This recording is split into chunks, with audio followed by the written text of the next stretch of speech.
Welcome to Storyboard, where we take you from idea to finished film. We are in the planning stage of April's short film, and there's so much work to do. We've decided to do 2 plan episodes this month. That's right, we're trying things out. Like I'm trying out the spin right now. I'm regretting it. I'm good.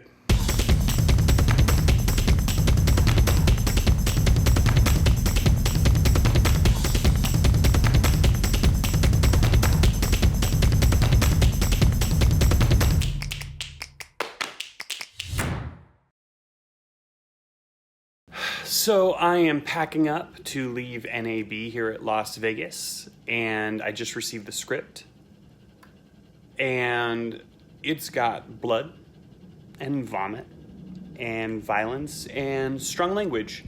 So, all of which, by the way, is very fitting for the script. The story is great. The script is great.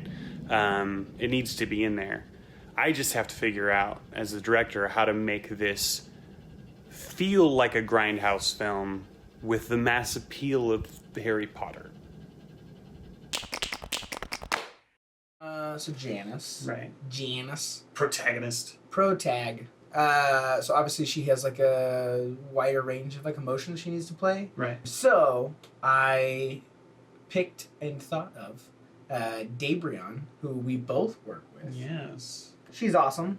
Lovely to work with. Obviously we work together in children's theater, but I think she would be an awesome energy on set. She's like really professional, always on time, like reliable. And then also she like has a really cool mix between like, oh, I'm here to like play and have fun, but also like I'm acting. Like this is an acting gig, which is true. And I think like I lose sight of that sometimes. I'm like too busy like having fun and goofing off. I asked her, not only did she send me this wonderful headshot, but also she said yes. Yay! We do need a Moira.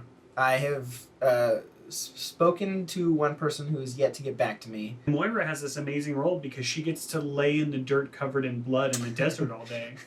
So I don't know. I don't think we're going to have a hard time. People would be lining up to play this part. That's right. And we still have to find the man, right? Mm-hmm. We have to find the guy, because even though he's only got a few lines, like it's important. That point in the story is pivotal. He represents a lot, and there needs to carry so much subtext and stuff like that. So we need to find somebody with an actor like that, we need someone who can really carry through these moments.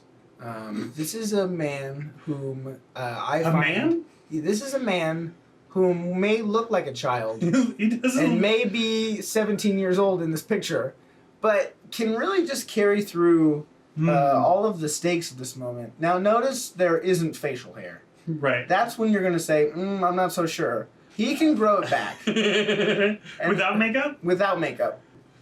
This is a child. What I'm looking at in this picture is a child. Well, I feel a little bit like I'm looking at your high school yearbook. How dare you? This was taken after high school. How long? Like a month. Okay, so we are going to do the makeup trial for the deceased person. And today I'm just kind of playing around with the basics, which is going to be obviously kind of a washed out color in the face, putting in some kind of blue tones to replace a pink or like flesh colored tone, where, you know, normally the red is the oxygenated blood, the blue is the blood without oxygen. So we want to put a little bit of that in there for some layering, and then also a little bit of a yellowy tint for kind of like the broken blood vessels and like the old skin. I am using a drop foundation, so it's going to spread really nicely and I'll be able to control how much or how little I'm using. It's Alabaster, which is the lightest shade that I could find. Generally, as long as the foundation that you're going to use is lighter by a couple shades than whatever their normal skin tone is, it'll look really washed out. So you don't necessarily want to do white. White could look a little too like costumey. Okay, so I'm liking how this is looking. There's some spots that are a little bit too much, I think. I really like kind of the yellow undertones right here. I like kind of some of the more like subtle blue that's going on. I think some of them are a little bit too much, but that's basically it. Like no color in the face or anything. All right, so what we're gonna do right now is, this is kind of for storyboard and also for the film that we're doing. We've been wanting to improve our lighting. Early on, we started using these overhead lights in here and just shooting very documentary style and not trying to make it look like a show.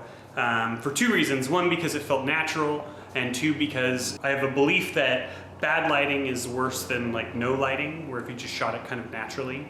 So today, I'm coming back to that with some DIY options. This is a 10,000 lumen LED. This is a beast, and I'm really impressed with this thing actually. But part of the issue with it is, you've got LEDs down here, but so much of the light is on the sides and going out. So my hope is that by attaching it to here, a lot of that light gets bounced forward and not just lost.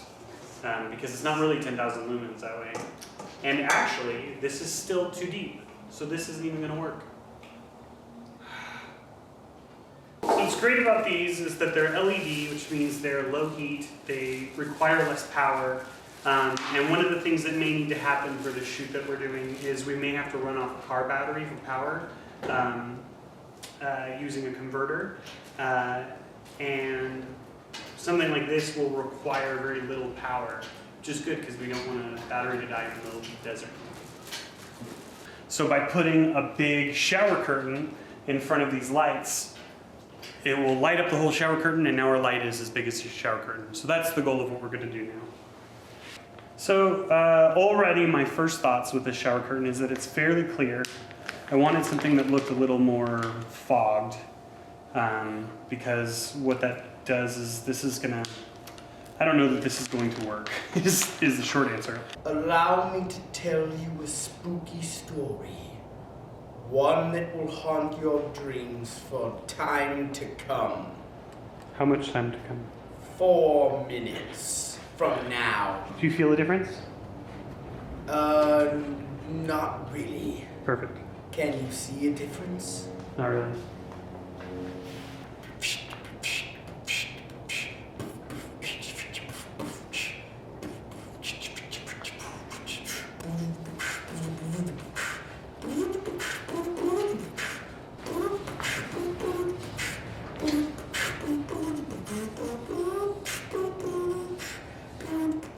So as far as tests go, this is kind of a hot mess. For one thing, the shower curtain that I got, which is a cleaner solution, wasn't fogged like I expected. It was clear, which is essentially pointless. So between getting the wrong plastic and our bulb and reflective heat lamp not fitting, this test did not go the way I'd hoped.